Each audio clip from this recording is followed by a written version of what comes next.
You know that feeling of anticipation, waiting for the big monthly drop of new games on PlayStation Plus? Well, what if that big drop is about to become a series of smaller trickles, all month long? It seems Sony is quietly experimenting with a new release model, and it might just change how we experience our subscriptions. Just a couple of weeks ago, Sony Interactive Entertainment rolled out the July editions for PS Plus Extra and Premium, and something immediately stood out. Cyberpunk 2077, the massive RPG, landed on the service the very day of the announcement. That felt unusually early, didn't it? Most of the other new games, as we expect, became available on July 15th. Then, Abiotic Factor followed a few days later. Now, you might think the early Cyberpunk release was just a savvy marketing move, perhaps a special deal.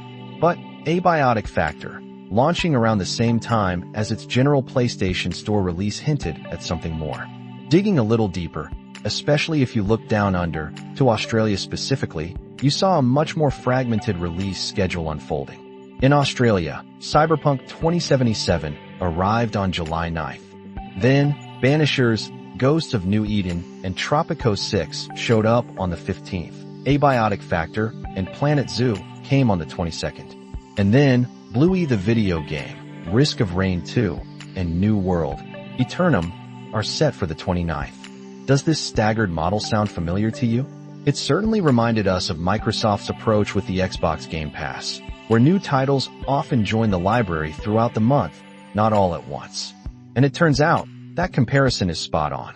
Sony is, in fact, testing a similar concept. A recent statement from PlayStation Australia confirmed this directly. They said, and I quote, "We are exploring new ways to deliver titles from the PS Plus game catalog. So this month, in selected markets including Australia, games will be available on different dates." The thinking behind this move likely centers on giving individual games more attention. When you dump a dozen games into the catalog all at once, some fantastic titles can easily get lost in the shuffle. Spreading them out gives each game a moment in the spotlight, allowing players to discover them more easily. Now, whether Sony will continue this staggered model, or even expand it globally, remains unclear.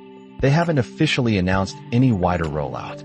The good news for us is that the actual selection of games remains the same across all regions, regardless of when they arrive. It's an interesting moment for PlayStation Plus, especially considering some of the recent noise around price increases in certain regions like Turkey. Sony has hinted they keep all options open for the service's future. So, as we look ahead to August, with new PS Plus Essential, Extra, and Premium games on the horizon, we really have to wonder, is this staggered release just an experiment for Australia? Or is Sony quietly paving the way for a whole new way we get our games? What do you think about this potential change? Does a staggered release make more sense? Or do you prefer the big monthly drop? Let us know your thoughts and make sure to subscribe so you don't miss our next update on the ever-evolving world of tech.